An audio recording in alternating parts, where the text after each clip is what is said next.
Hello everyone, আসসালামু আলাইকুম। তোমরা সবাই কেমন আছো অবশ্যই কমেন্টে জানাবে। আলহামদুলিল্লাহ, তোমাদের দোয়া এবং ভালোবাসা আমি খুব ভালো আছি। তো আজকে দেখাবো জালি কুমড়ার একটি ভর্তার রেসিপি, সাথে কিন্তু আলুর ভর্তাও আছে। তো এবার জালি কুমড়া পাতাগুলোকে কেটে বেছে পরিষ্কার করে নিয়ে ধুয়ে অল্প পরিমাণে লবণ আর অল্প পরিমাণে পানি দিয়ে পাতাটাকে পুরোপুরি সেদ্ধ করে নেব। তো দেখতে পাচ্ছ বন্ধুরা, আমি পাতাটাকে পুরোপুরিভাবে সেদ্ধ করে নিয়েছি। তো সেদ্ধ হয়ে গেলে পানিটা যখন শুকিয়ে যাবে ঠিক ওই পর্যায়ে নামিয়ে ফেলবো আমি। তো একটি বাটিতে নামিয়ে নিয়েছি। এরপরে আমি একটি পাটা বিছিয়ে, এই ভর্তাটা কিন্তু সম্পূর্ণ পাটায় তৈরি করব। তো এখানে আমি 4-5টার মতন মরিচ নিয়ে নিয়েছি।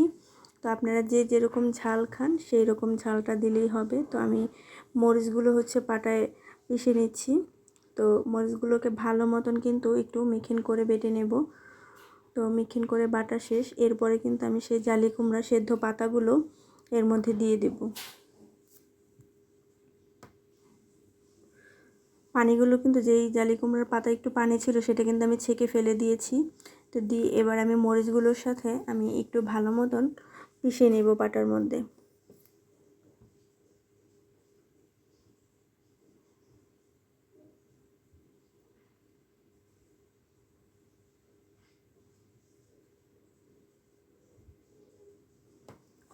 তো ভালো মতন আমি একটু কিন্তু বাটাবাটি করে নিচ্ছি, যেহেতু মরিচের ইটা আছে সেটার সাথে আমি ভালো মতন একটু মিশিয়ে একটু বেটে নেব মিহিন করে। অতটা মিহিনও করব না।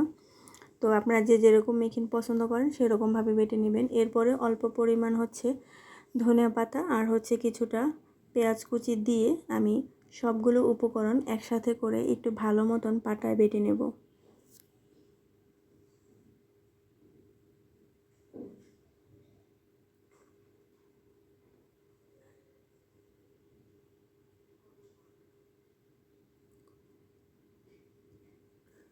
তো এবার আমি সবগুলো উপকরণ একসাথে করে আমি ভালো মতন পাটায় ভর্তাটাকে তৈরি করে নেব।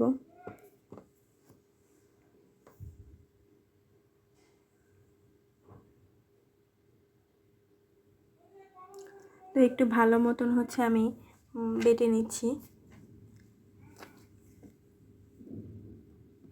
পেঁয়াজগুলো দিয়ে আমি আরও একবার বাটা দিচ্ছি, যাতে পেঁয়াজগুলো আস্ত না থাকে, সেরকমভাবে একটু বেটে নিচ্ছি। তো বাটা হয়ে গেলে এই পর্যায়ে আমি কিন্তু এখানে কিছুটা সরিষার তেল ব্যবহার করব। তো আমি এখানে অল্প পরিমাণে সরিষার তেল দিয়ে ভর্তাটাকে ভালো মতন মাখিয়ে নিচ্ছি। তো এই তো আমার হয়ে গেল জালি কুমড়ার ভর্তার রেসিপি। যদি আমার রেসিপিটি তোমাদের কাছে ভালো লেগে থাকে অবশ্যই লাইক, কমেন্ট, শেয়ার এবং বেশি বেশি সাবস্ক্রাইব করবে বন্ধুরা। আমি কিন্তু আলুর ভর্তাও তৈরি করব। তো সেজন্য আমি আলুগুলোকে সেদ্ধ করে নিয়েছি। একটি বাটিতে মরিচও দিয়ে দিচ্ছি। এগুলো ভাজা মরিচটা দিয়ে দিচ্ছি। আর যেহেতু আমি আলুতে সেদ্ধ করার সময় লবণ দিয়েছি, তারপরেও অল্প পরিমাণে লবণ দিব। তো দিয়ে পেঁয়াজ, ধনিয়া পাতা একসাথে করে আমি ভালো মতন চটকে নিচ্ছি। তো চটকানো হয়ে গেলে এরপরে কিন্তু আমি এখানে দিয়ে দেব লবণ। তো আলুতেও লবণ সেদ্ধ করার সময় দিয়েছি, আর এখনও আমার মনে হচ্ছে আরেকটু লাগবে, তাই আমি আরেকটু লবণও দিয়ে দিচ্ছি। দিয়ে সবগুলো উপকরণ একসাথে করে আমি আলুগুলোর সাথে ভালো মতন মাখিয়ে নেব। তো আলুর ভর্তাগুলো কিন্তু ভালো মতন মাখিয়ে নেব। দেখতে পাচ্ছ আমার তো এখনই জিভে পানি আসতেছে, মানে কি বলবো, ভর্তা দেখলে লোভ সামলাতে পারি না। ভর্তার রেসিপিটা আমার কাছে খুবই ভালো লাগে। আর ভর্তা ভাত হলে আমার কাছে মনে হয় যেন আমি একটু খাবারটা বেশি খেতে পারি।